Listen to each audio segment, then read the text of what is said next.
LMSs, you see separation between managing content and managing interaction. You either upload files or you make discussions in forums, and these are two separate places within the LMS. In Facebook, they are connected. Every information that you upload to the main wall is, in fact, a potential for discussion. You can comment on any file, comment, link of everything that is going on the wall. The next difference is, of course, the like, and I will talk about the like function later on. The organization of the content is also different because in regular forums, the organization is chronological.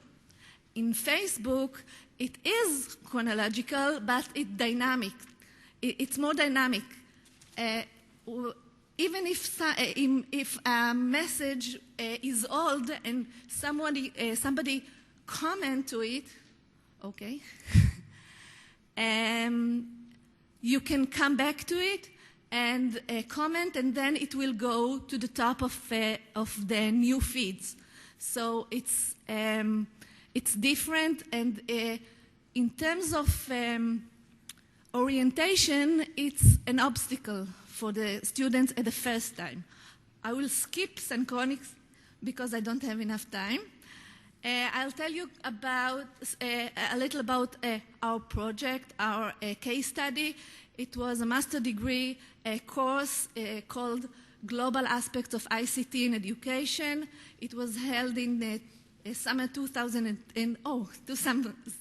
sorry, it's a mistake. It's 2011, and the Facebook activities were presentation. The Facebook activities included presentation repository, online tasks, interaction with the lecturer, peer support, and spontaneous discussions about things that related to the course. We've done at the end of the course, we've done a little research which was based on an analysis of the student reflection of the course. Oops.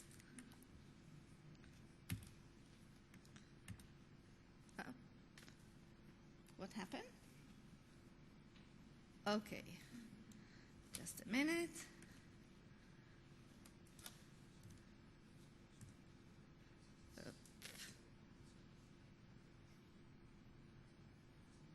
No.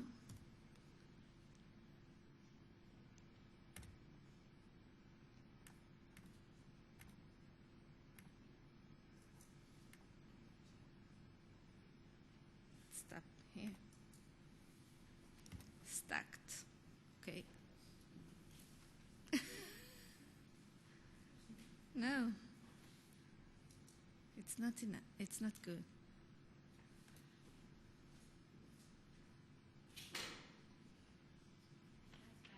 That's a problem.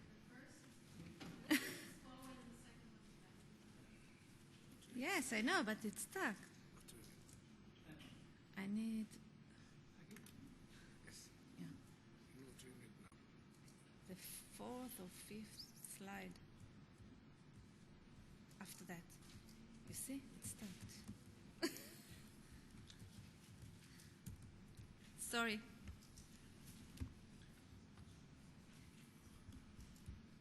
Let's open it from here.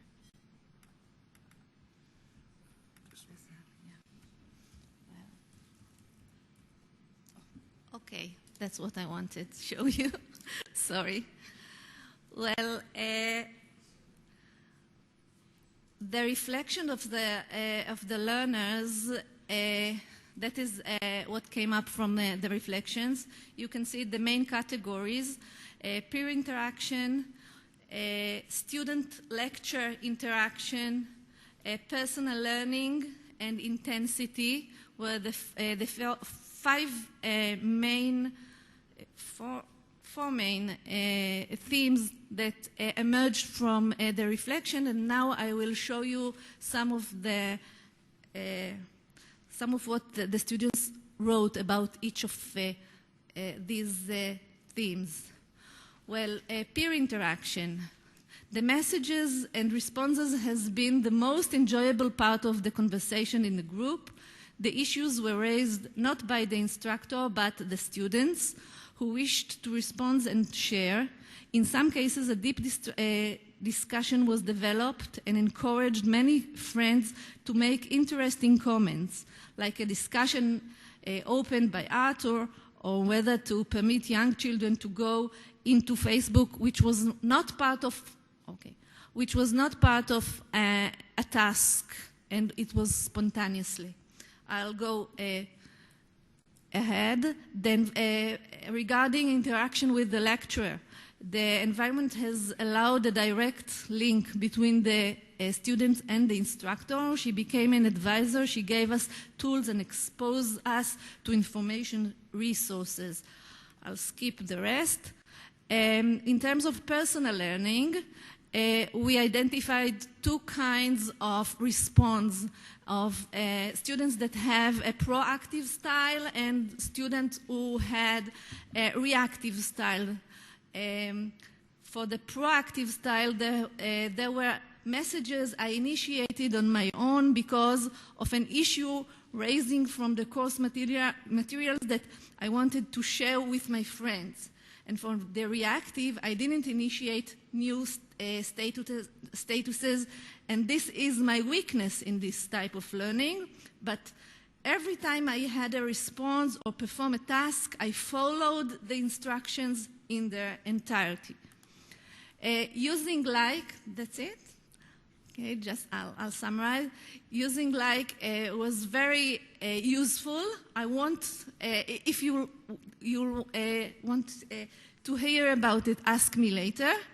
And this is the end of my presentation. The case studies demonstrated the design and operation of learning activity within Facebook is possible and yield positive results. I'm sorry for not having enough time to, but thank you.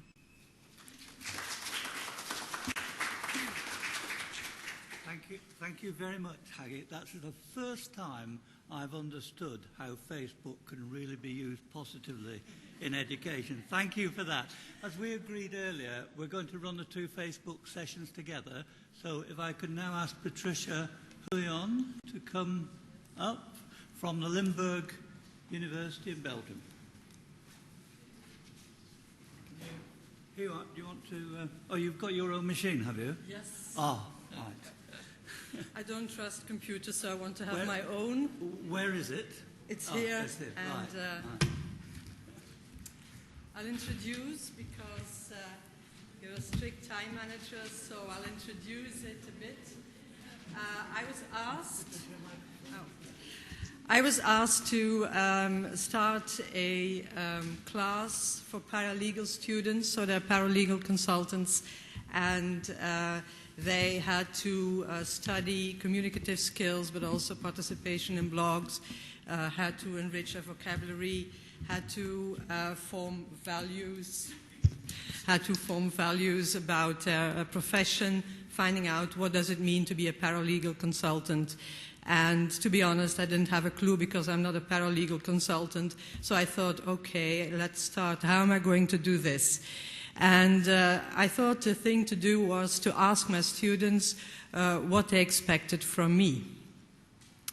And after my first question, which was somewhere at the end of September, there was a silence in my classroom because they didn't expect me to ask this question, of course. And so we kind of looked at each other in bewilderment and thought, wow, we have to stick to this for 14 weeks. How are we going to do this? And so now I can start with my presentation. So this is how we looked at each other. I don't know which one I am and which one my students are. But anyway, we were unfamiliar with each other, and it was a kind of bewilderment.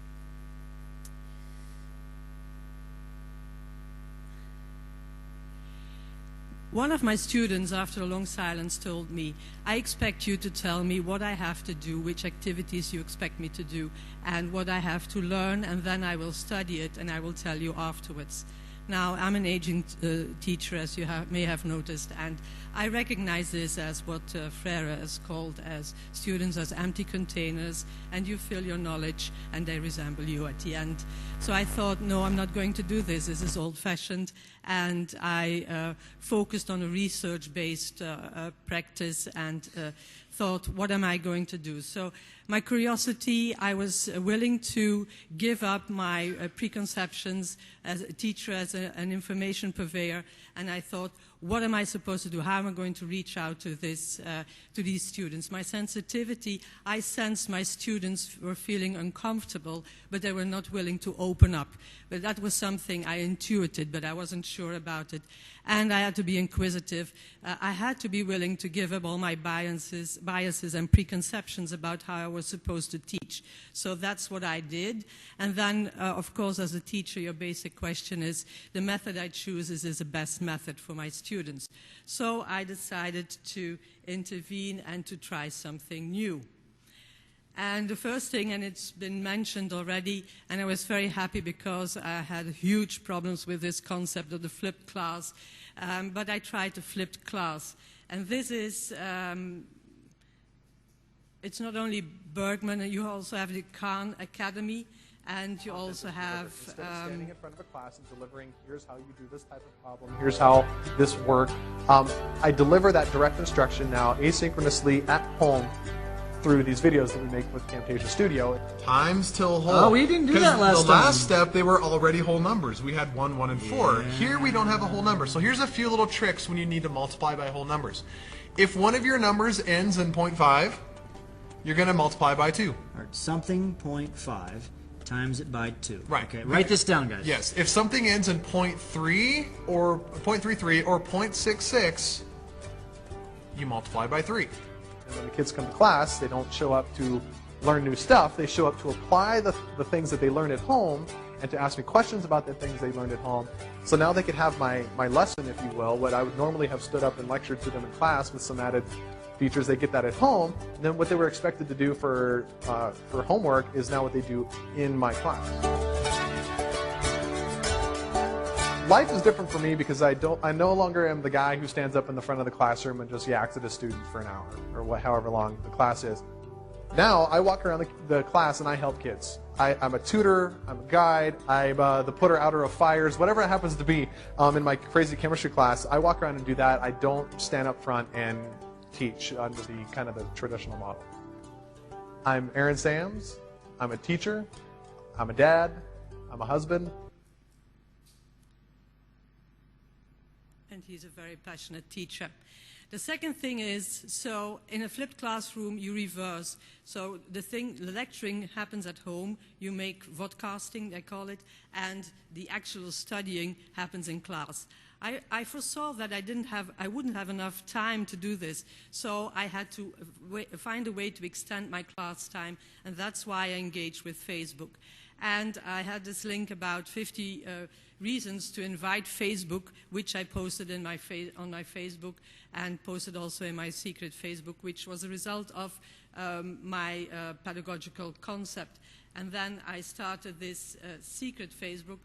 I'm going to talk about it, but I'm not going to show everything because my students were quite adamant that I wasn't going to expose them. They are paralegal students, of course, they know more about law than I do, but it's also about feeling safe. And so this is a first. As you can see, I have more secret groups now, and I'm going to scroll down, and you can see that I'm not the only one who is contributing. I'm the old lady, by the way, as you may have noticed, And so you see how my students contribute, and all my students are friends, by the way. So I have befriended them.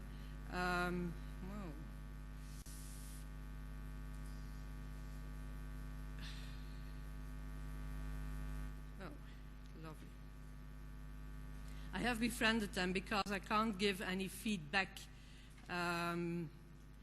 I can't give any feedback to my students if they are not friends. You can't convey any personal messages unless they are friends, so you can't communicate with them. But you can use your privacy, and you can use, I call them experts, and I communicate with them as experts. And if I don't want them to know what I'm communicating, what I'm posting, I exclude them, so I post friends, but not the experts. You can easily do that. And, okay. But then I was questioned because after 14 days, my students kind of skipped classes. There were only 3 left. And my head of department was very worried. I had to sign a contract that I was really teaching. So I needed a tool to tell me I was teaching and not lying and not merely pretending I was teaching. So I needed a theoretical framework, which happened to be devised by Pieterse, and she discussed the changing roles of teacher in the knowledge society. And I used her framework to assess my own way of teaching. And it's from a model going from teacher-driven to student-driven, and then I'll go back to teacher-driven, and that's something which puzzles me, but I hope you will help me out. So I'm no longer a knowledge purveyor.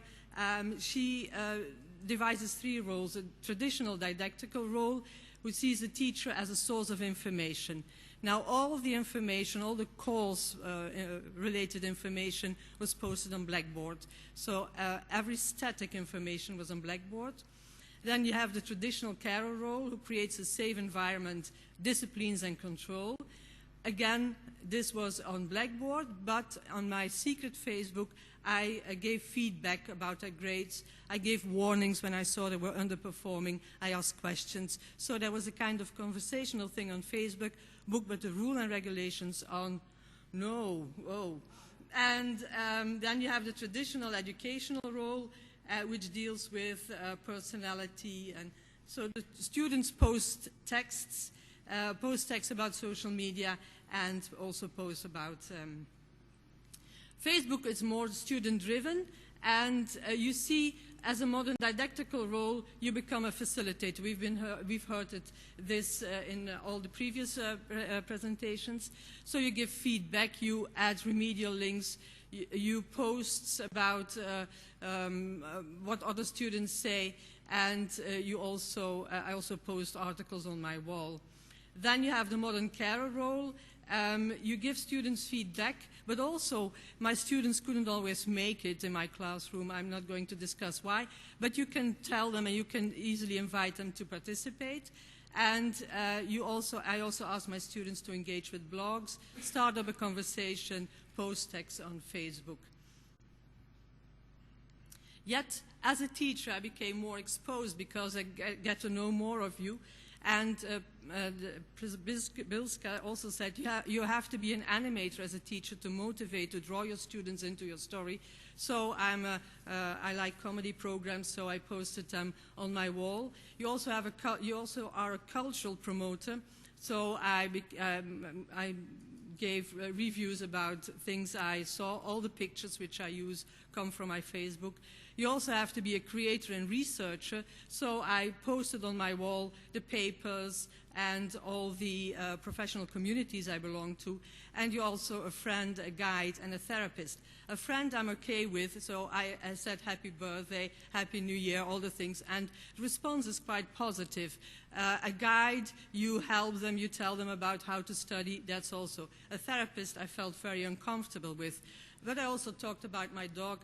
I have a lovely dog named Sky, and my students related to it. And it's a way of creating rapport.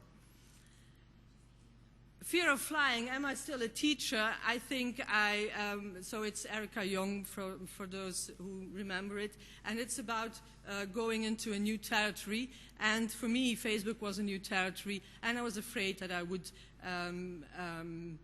fail or flunk out. So what does Facebook do? It increases class time, definitely. You have more class time. I've been giving feedback this morning, yesterday evening, and probably I will be giving feedback when I go home. It offers more roles for the teacher, but also for the students. The students relate to you in a very personal way. It personalizes your interaction. It offers reteach possibilities. When I see that my students, some students flunk out, I can post tutorials, but I don't shame them. I don't say it's for you, but in a personal message, I say, look, it's worth your while. It offers research. It includes students who are not present, and students can't forget your class, because my students told me, you keep popping up in my personal conversation. It's very difficult to forget an assignment. From a usability perspective, however, I had quite some problems with Facebook. And first, labeling would be nice. Labeling, as in blog, you can label a post. It's far more easily to retrieve it. If you give feedback, your posts reshuffle. So you have to go back because the order changes. So you always have to be very careful to give feedback to everybody. If you scroll and you click on a message, and then you want to start all over again, you have to start from the very beginning and scroll down again, so that's time-consuming. Sometimes posts disappear. You can look up a student and see all his posts, but some posts can be missing, so that can be very difficult if you are assessing it. And texts are very difficult to upload. There's this new feature, but layout disappears, and sometimes you have to wait quite some time before your text appears. My students become autonomous learners because they study from each other. It's not only the things they post, but they learn from the feedback I give to other students, but they also gave feedback to each other, and so they learn from the community. We become co-creators. We created a course book from the community, from this particular group, for this particular group of students. The fail rate decreases. I had one student who had a minor shortage, but I had several students who excelled, which was a very good argument for my head of department. And the students started to organize their own private groups for 3 other classes on their own. Right now, I'm asked to host a secret group for my fellow teachers, social educators, where we discuss it. That's also one of the advantages. My students had the possibility to choose for a traditional-driven course or a Facebook-driven course, and all 14 of them chose for this Facebook-driven course because they really liked it. So I think Facebook, and that's my final thing, so we started from this lovely Gnomes project where we looked at each other and didn't know what we were to expect. And now we ended with this lovely community. I may be the eldest of my group, but I'm not the tallest. I learn from my students, and I hope they learn from me as well. Thank you.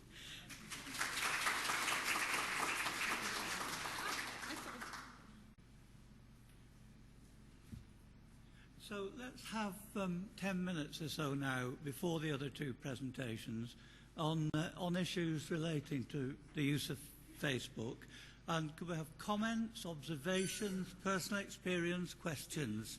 Lady there. Yeah. Yes, I have a question. There's a microphone coming. I think there's a microphone.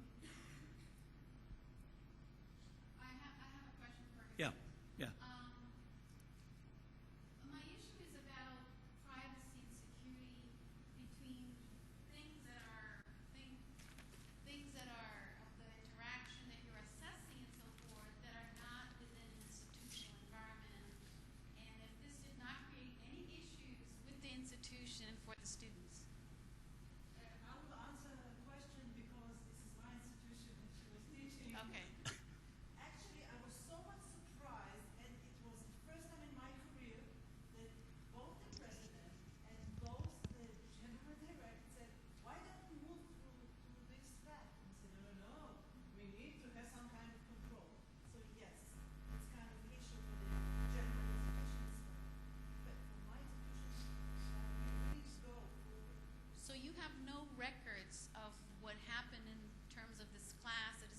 process in generating a grade within an institutional place. No, quite right. You can answer.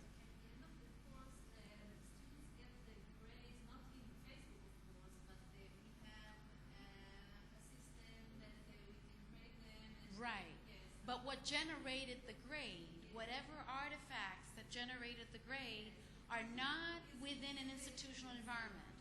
Yeah, I mean, I think depending on the country, that is a big issue. Okay. Okay, thank you. Yes, Bob.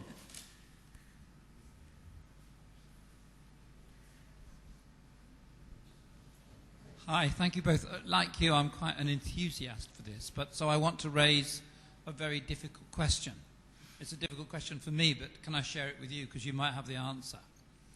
I wonder if in emphasizing the role of the teacher as facilitator, as guide, as advisor, as counselor, as mentor, and putting great emphasis on it's an almost peer-to-peer relationship, we're not both deluding ourselves and deceiving the students. Because actually, within teaching, even within the most democratic forms of teaching, there's a clear authority and power structure. And I wonder if we're in danger of missing that. And secondly, it may well be that the authority of the teacher rests upon some very important pedagogic principles. It's not simply because I hold this position, but I hold this position as teacher because there are some things that I am able to do or that I understand or that I can raise questions about that because of the stage in your learning you're at, you're not yet able to do. In other words, rather than it undermining the role of teacher, it actually simply shifts it, but we still recognize and accept that there is a disparity of power and authority between teachers and learners. Do you want to answer that? Yes, I understand it, and it's something I struggled with. I recognize your question, and of course, I'm an aging learner. My learning trajectory has been longer, and you have to. I shared it. I also shared about the flipped class concept, about Facebook educators. I showed my students that teaching is about knowing how to, let's say, how to learn. And I showed my expertise. And in the end, of course, I was friendly by nature. I'm from Limburg. All people from Limburg are friendly in Belgium. I know. So I'm friendly, but I graded them, and I also show you have the opportunity to show how you devise your way of organizing a class. And my students were impressed by this. So in a way, you create your authority by showing your expertise. Yes, you demonstrate it, and they accept that you grade it because they see how you've been working with it, and they see how you prepared it. So in a way, you're more trustworthy. It's about trust, and you create trust to the things you post on your wall, the things you discuss. And that's something you have to work in a different way. But I recognize it. I had huge difficulties with this for myself. Colleague at the back with the microphone. Hi, yes, Rodney Reynolds from University College London. Here. Oh. How much time investment is really required for you now that you are shifting to more of a Facebook kind of presentation relative to the time investment that you that you put in before? And then question 2, I wasn't really clear in the second presentation what the real time frame was for the development of this particular approach. So, for instance, if the academic year starts in September, October, we're often designing syllabi over the summer. But it really sounded like you met your students and you had this epiphany and recognized that you might be able to offer something different and that you were developing this kind of approach during the teaching term. Could you clarify that for me, please? Hagit, do you want to go first Yes, I on can that? say that it's a very time-consuming project. because of the dynamics in Facebook, there are much more posts than in any other forums. So you must be always online, and as long as you are there, you know that the students ask for more and more, and you must at some point say stop it. So I have my own time as well for examples in weekends and so. So it's very time consuming. And in my case, it lasted for 13 weeks, so it was a long period. So at first it was students weren't, they didn't know how to use it, and at first they found it difficult, but then they get used to it, and it was... Okay, thank you. Patricia, do you want the last word on that? It's time consuming indeed. I presented the concept, and our human resources manager told me that this is going to be quite expensive. But I think you have to see at the very beginning, I think you have to teach your students how to participate. And when they get accustomed to it, it will become less time consuming.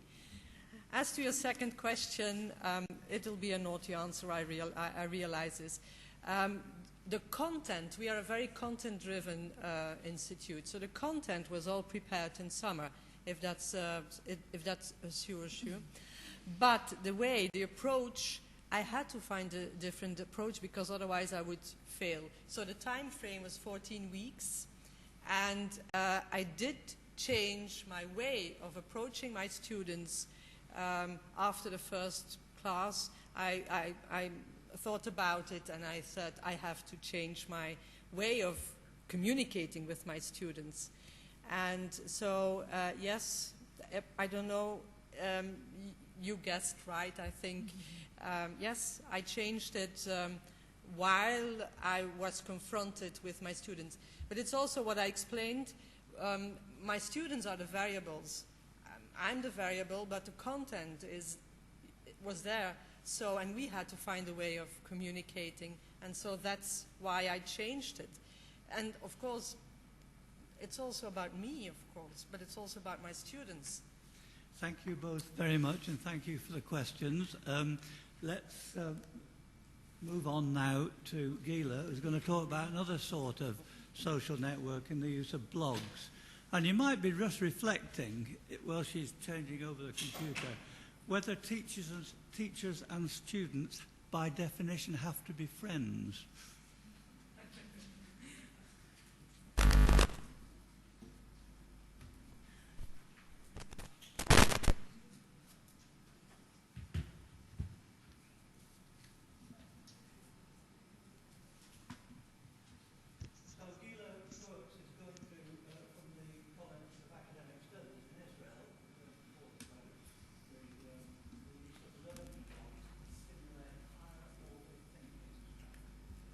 Thank you. I was sure I would be on my own here, so thank you for coming. Okay.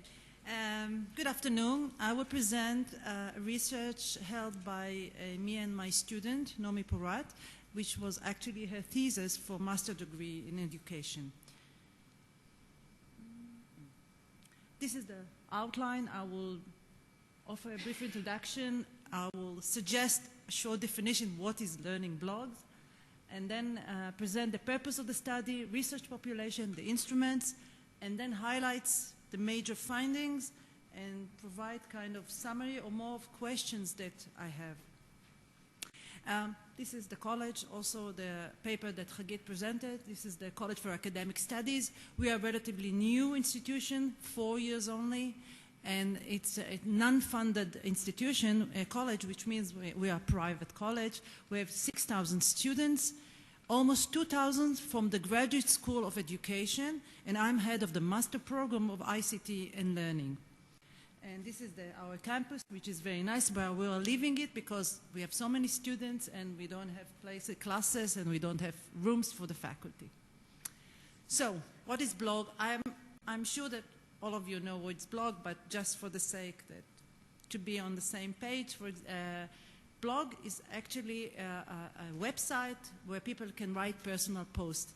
I would like to share with you one of my favorite blogs by Tony Bates. I'm sure that you're following other blogs, but these blogs are more for sharing. I know that you have, Ellen, a blog, sharing ideas, collaboration, and so forth. It's not for formal learning. I'm talking about blogs for formal learnings. And why use blog for formal learning? Because, and this is the literature show and the research show, that again, this platform provide a place for the voice of the students, for the single student or a group, depends on the instructor and the course requirements. It provides easy to use, and it's very easy to use, either if you use Blogger, WordPress, whatever, very easy to use technology for the students. And it also can combine the formal content that were taught in class and outside.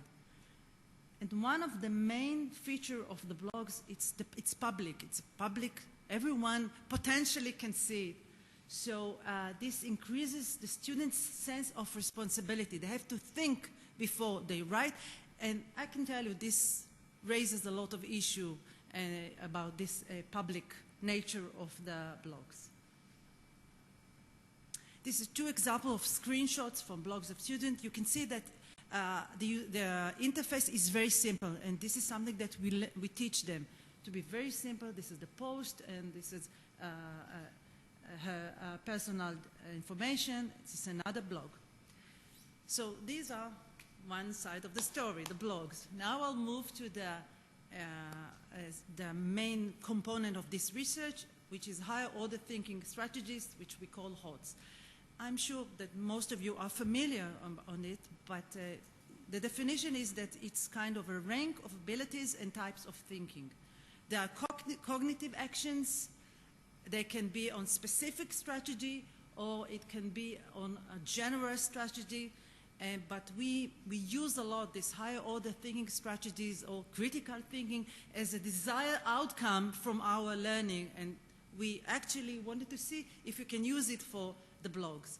And in the literature, I found this, I don't remember who wrote it, it's the building blocks of thinking processes. No, I'm going to explain each of the 13 components. No, I will not, but this is the list of the HOTS, and I would like just to show two examples, explain two of the strategies. The second one, deduction. Deduction, how do we see deduction within the blogs? For example, statements that start with, I understand that, or it is clear to me that. This is deduction, how we recognize deduction. And the second example is the argumentation.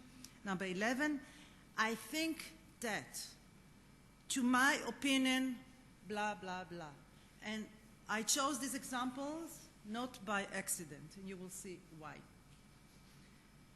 The purpose of the study, as I said, to examine whether the blog provides the utilization of HOTS.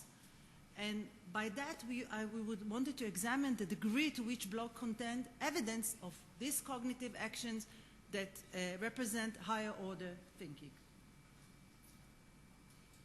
3 master students, they wrote per year weekly posts. So the frame of time was really large.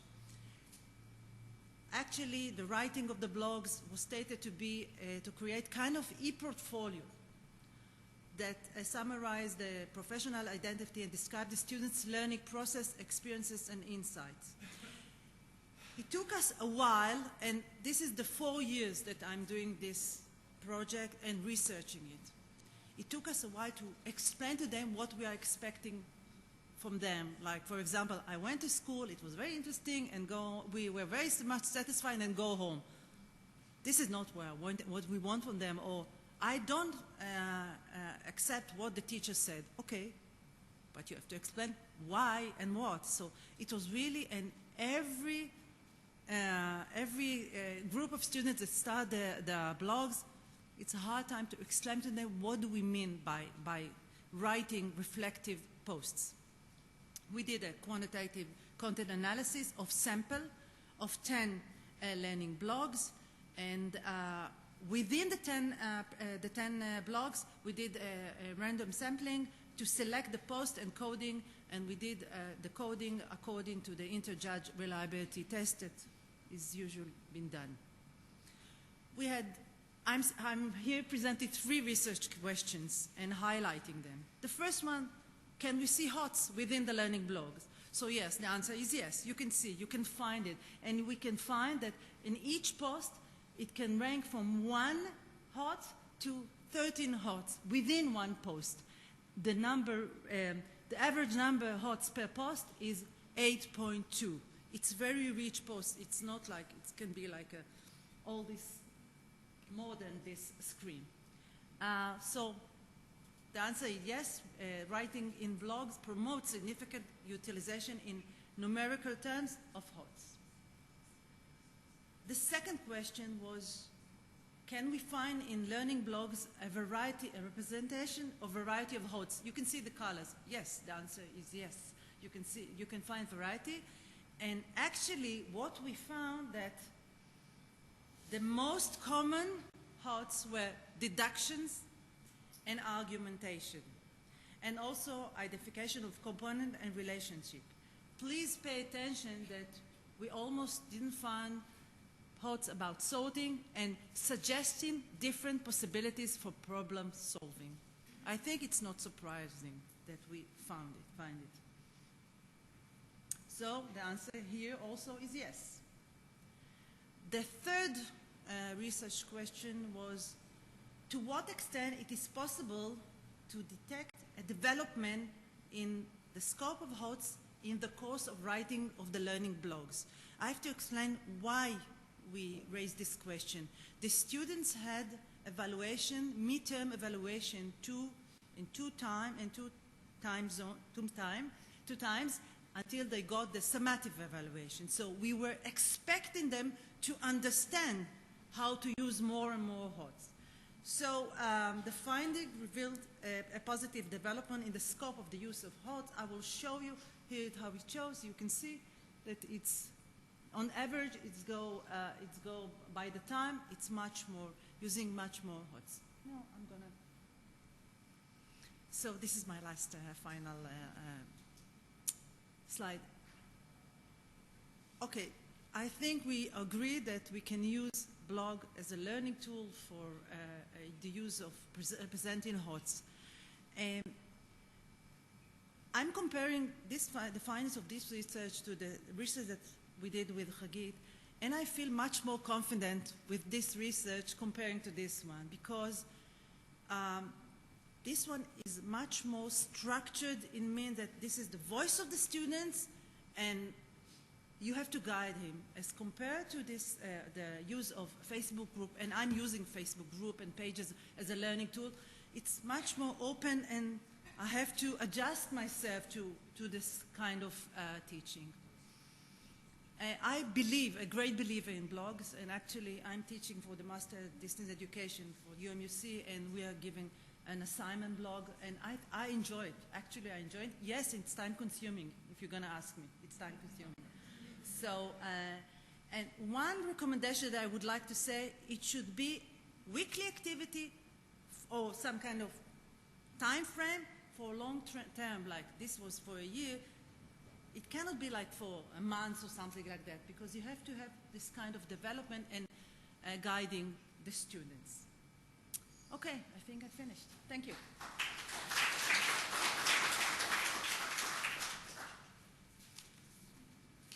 Thank you very much, Gila, and there'll be time for some questions on that in a moment. But we're now going to have Ole Christian Brudvik, who's going to talk about a different sort of use of social software, in which he involved 4 students who were Generation Y and 4 students who were Generation X.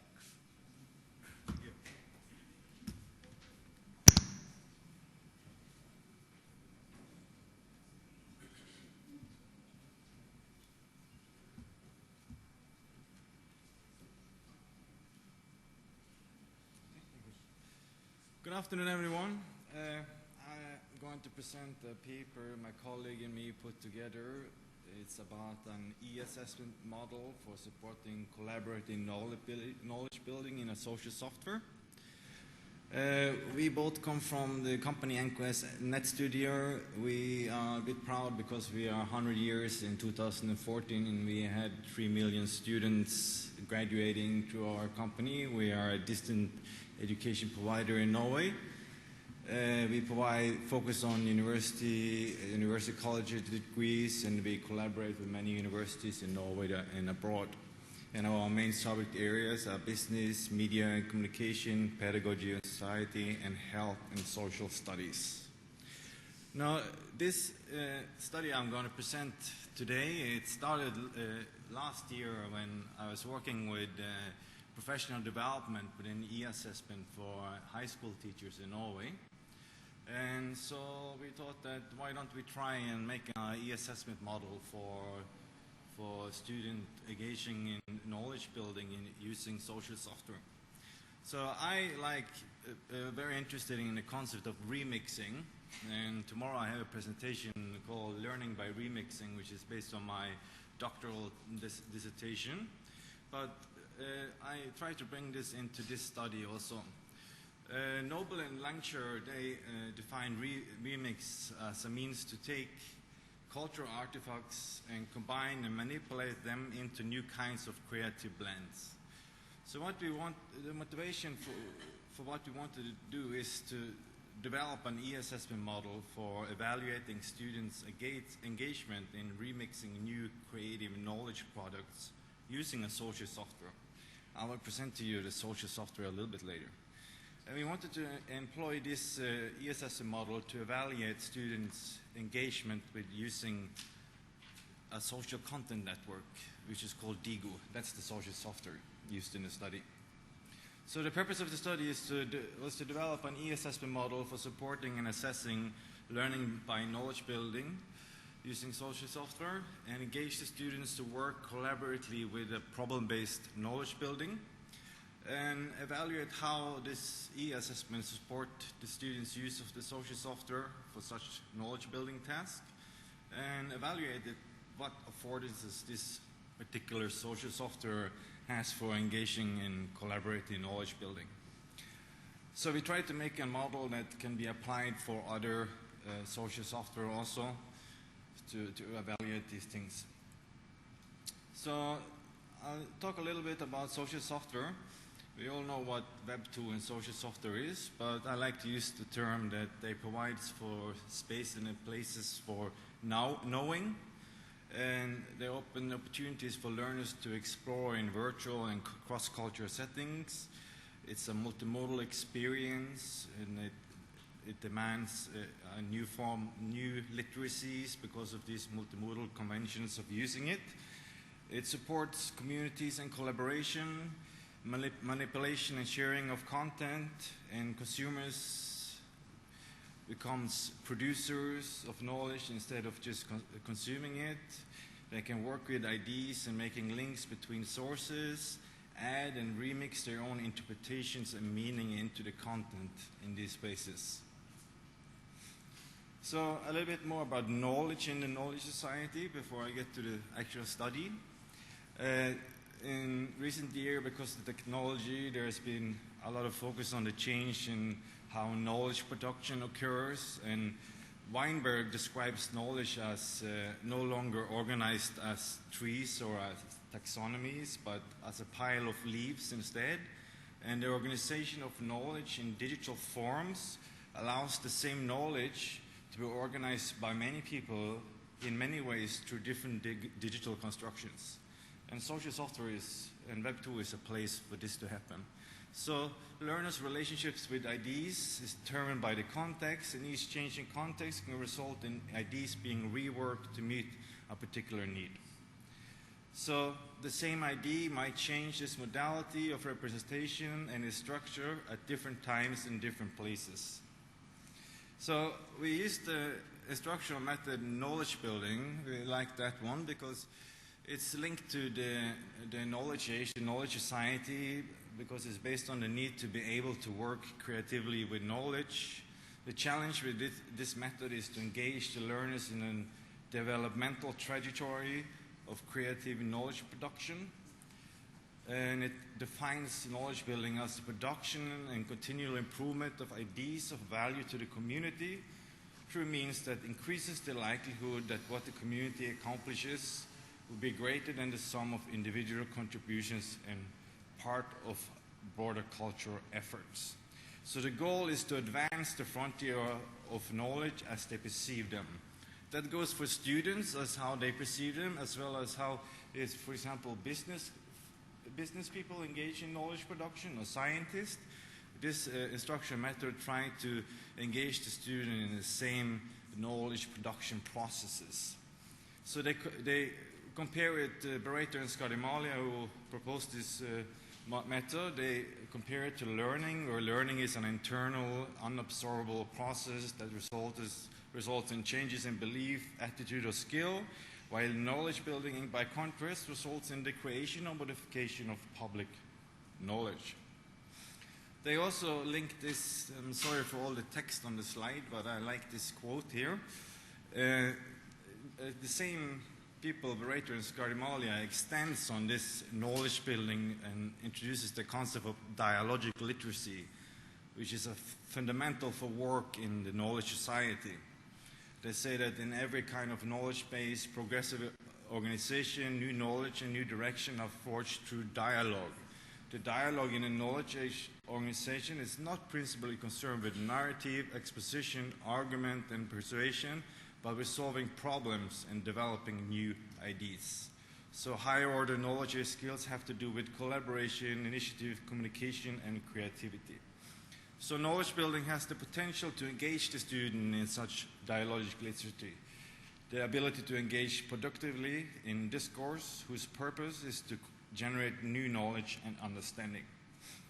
So in this study, we experienced that we're using Digu, a social content network, with a group of students for knowledge building tasks.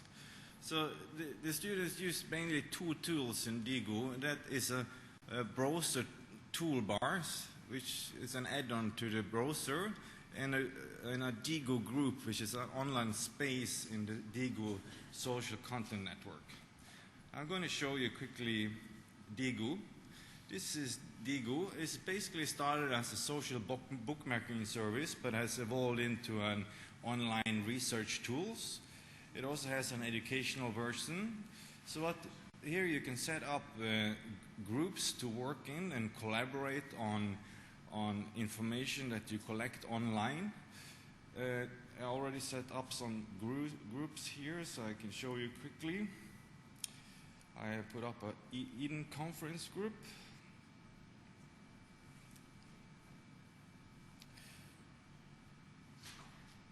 So the way they actually would work with information online is that if they find something related to the task, they could highlight this using the toolbar, and this will be collected together with the bookmark into Digu. I can bookmark it, choose some tags, add a comment, and I can share it to the group.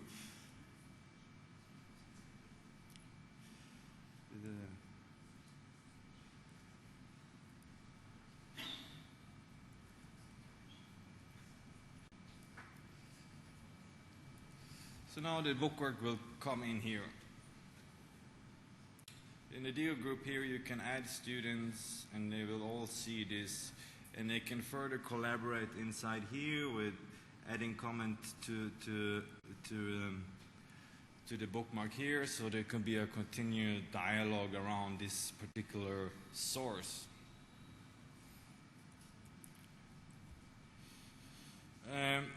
The study is a very small study. It was conducted over 10 days with one learning task.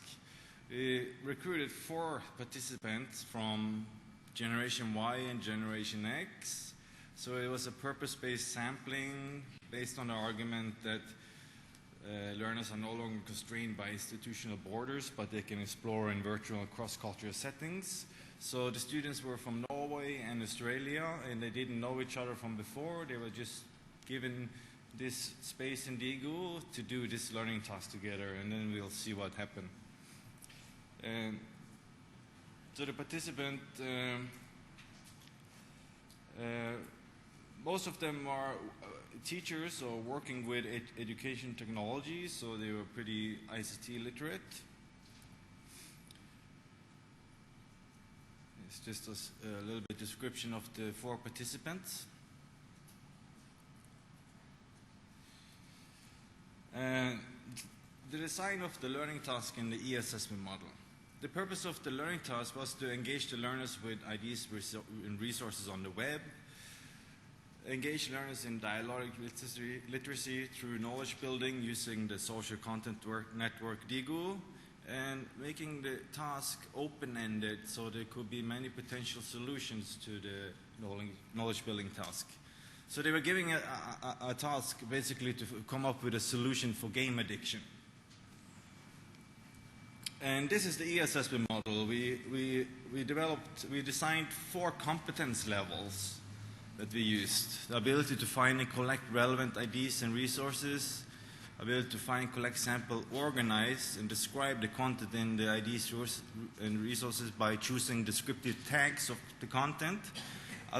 And number 3, ability to add your own interpretation and meaning to the content of the ideas resources. And at the highest level, the ability to combine and remix the resources into a new construction, which is a solution to the task given. So this is the assessment scale they were given. So they were given this upfront at the beginning of the task.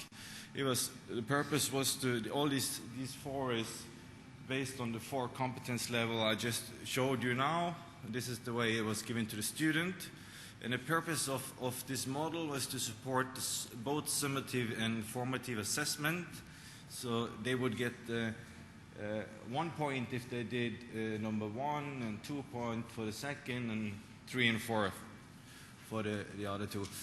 And also a way for them to self-assess themselves to see how many points and how they're doing through the task, and how the other students are doing through peer assessment. And this made it transparent, so the assessment and the work, the task was transparent, and that is, according to Dalsgaard and Paulson, supposed to increase the quality of the work. So there's a small study, and totally they worked with 30 different bookmarks. They visited the Digo group 130 times, and most of their engagement was on competence 3, which they did 21 times. They worked at that level. So I'll quickly go through the competence. When we looked at evaluating on the competence level 1, we saw there is a need to scaffold the use of tagging of content, to making links between what in the sources, which content is it they are directing their focus to in the bookmark. So we set up then some predefined tags to use it, edited some of the bookmark, and showed them how to use that. So there needs to be, to use this social software, there needs to be a shared purpose for using tags that needs to be scaffolded.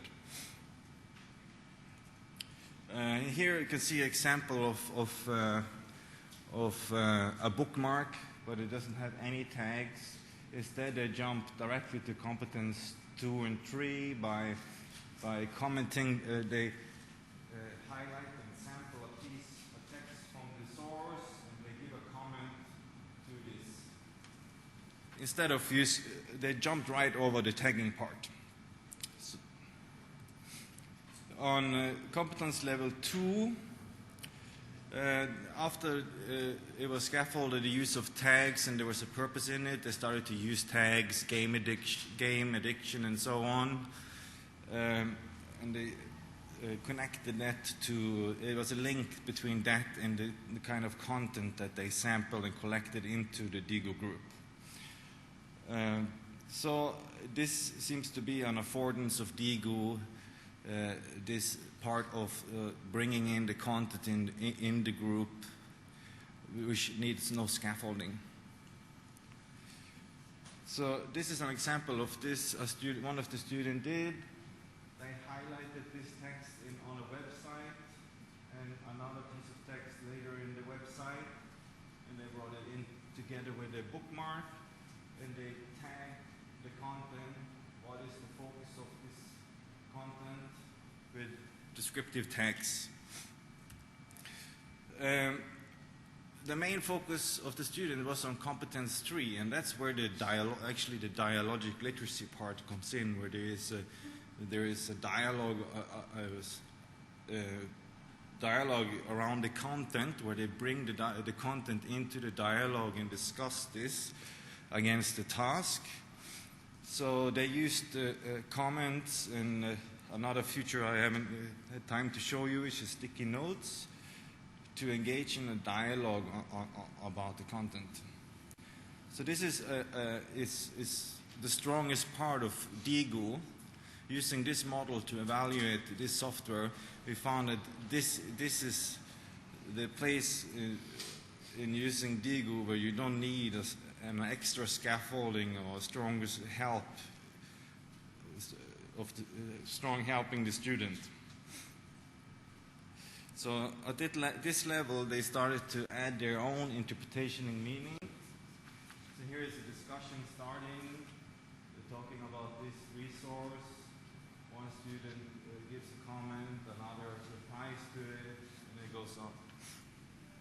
So, but this seems to be where the knowledge building task stopped with Digo.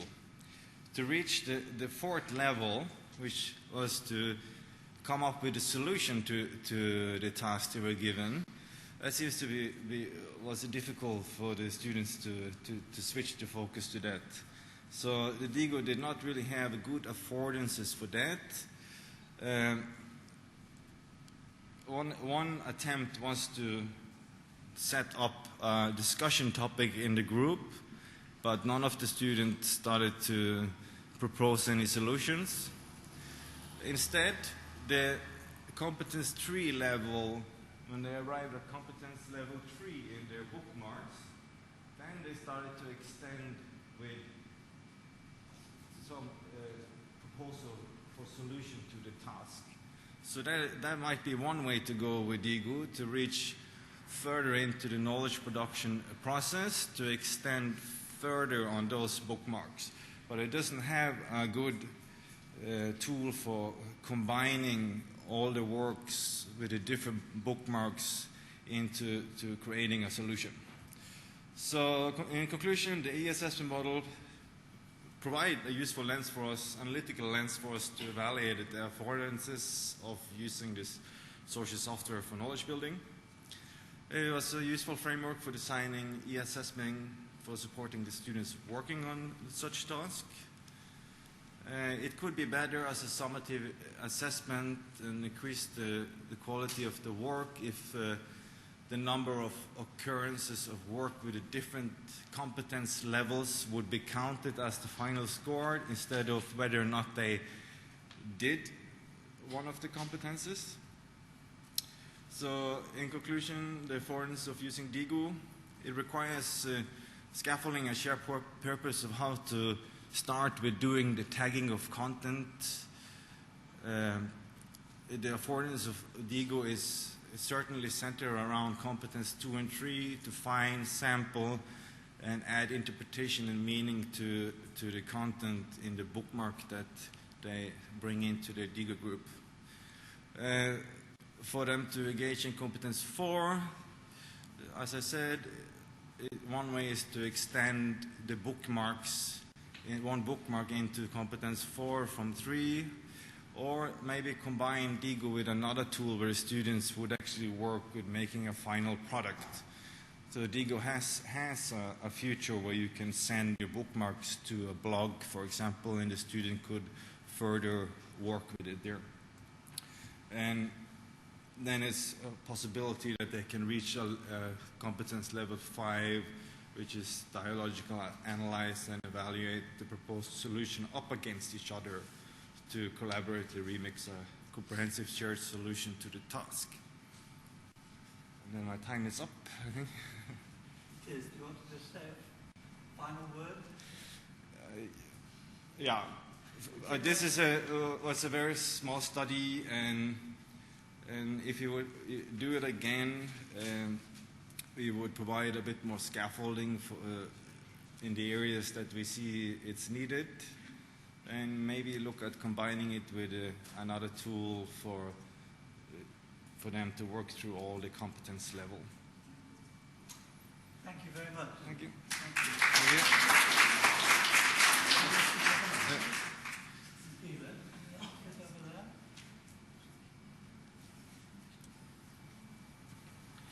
So then again, 10 minutes of 15 minutes of questions, comments, thoughts. Gentleman at the back there.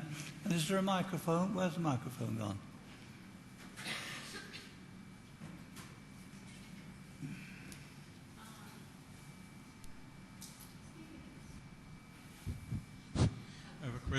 I have a question to the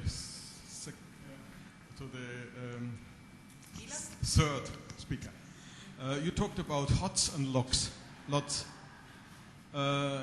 As far as I know, there's another Israeli guy who talked about HOCs and LOCs. It was Uri Sola from Haifa, and he was around at least for 30 years. He is now in the 80s. What is the connection of your HOTS to his HOCs? Excellent question. First of all, he is one of my teachers. He's not in his 80s, he's less than 80s, and he's live and kicking, and we have a lot of debates. So he is very much a kind of, if he heard my presentation, he will say that I'm too much emphasizing on technology, and I'm sure that this is what he say. I think we're different in our views, so I have my own voice that is different than his, but his is really very much respectful. Thank you. Another comment? Yes? I wanted to ask Gila, when you mentioned which types of HOTS you thought were the more common in your reflective blogs, how do you see the dependency of that on the subject matter that you're teaching? I don't know, and I forgot to say that this is a case study, and we have to look at it as a case study. We cannot generalize. I was not surprised to see that the statements that start with I, me, were popular. I was less surprised that we didn't find there was one of the hot is to express, to provide different points of opinions. So I don't think it's part of the content of the subject matter. Not so much. I think it's more of a nature. This is our students. So thinking of a course in engineering and on something like that, you don't think that you would Well, I don't know. Let's try. I don't know. Another comment, question? Yes, behind you. I have another question about Facebook. Can I ask? Yes. Is there a policy about communicating on Facebook? Can students communicate in Facebook language, or is there something, a policy? Yes, as Facebook educators, they have a devised way of constructing your own policy. So your Facebook policy, they have a guideline or a manual on how to construct a Facebook policy. So they help you. So every institution can do this. Thank you. Ole, was there a difference between Generation X and Generation Y? Well, there's more difference between those that was more working with education technology Yeah. and the one that was working less. Right. Bob? Ole, I don't need the microphone, I don't think. Ole, the question for you, I wondered if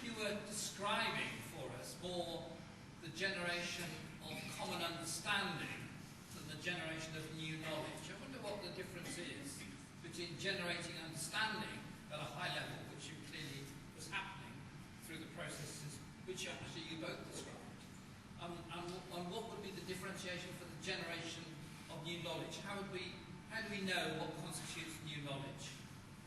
Well, the difference between generating understanding and knowledge is that when they engage in understanding content, then they interpret what is there and give a comment directly about what is there. But when they generate new knowledge, they often use that and maybe combine it with other sources to produce something totally new or something extension of their or modification of it. Yeah, I want to know what the test of new is then, because I would say what that suggests to me, which is a very high order activity, of course, is for learners to understand about combinations and integrations and the compositing of different bits of knowledge, experience, understanding. But whether it constitutes, I'm only pressing this point because we would have to measure this against what we might call the classical test of what constitutes new knowledge. And the classical test in professional spheres, in academic spheres, has been threefold, really. It's a test against existing knowledge. It's a test for validity and reliability through various forms of experimentation. And it's the test in the exposure to the peer professional community. That's how, in the world of science, new knowledge gets if you like, recognised. And this isn't a criticism, it's really a question. And I just wonder whether there's another high order level up on the levels that you describe, where we're really talking about genuinely new knowledge. It's more of a question than a challenge. I think it's more of the process of knowledge production and what is regarded as knowledge has changed.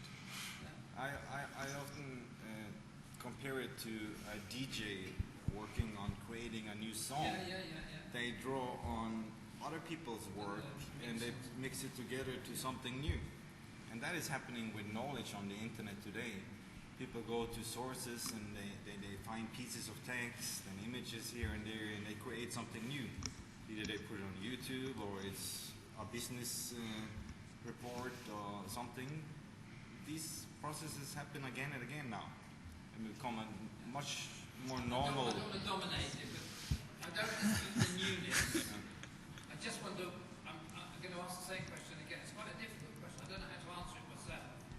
How do we know that it's new knowledge and not simply new ways of combining understandings and old knowledge?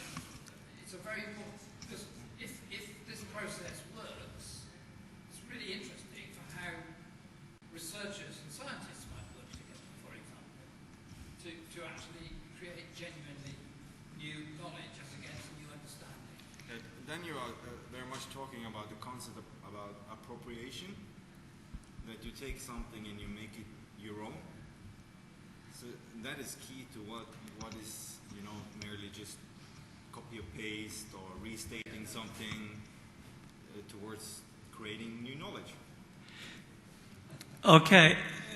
I mean, what is new knowledge is a thing perhaps to take away with us and have a think about, because as you say, it's a very difficult question. We're running out of time. Is there one last comment, question in the audience?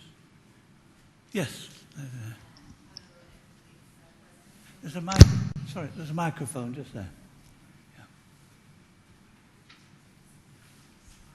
You said that in your study you carried out quantitative content analysis, and then I wanted to know which sort of model you used, if you used a model or if you built your own model.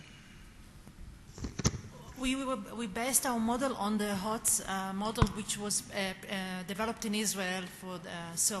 We took this model, and it was theoretical, and we tried to look at it empirically. Time for one more? Was there one more? No. Okay. Look, I think it's been a really interesting session. Thank you very much, the four panellists, two things that have come out strongly for me. Well, one is that in this context of social networking, Web 2.0, Web 3.0, seems to me it's much harder to be a student in the 21st century than it was in the 20th century. But much more effective probably and much more enjoyable.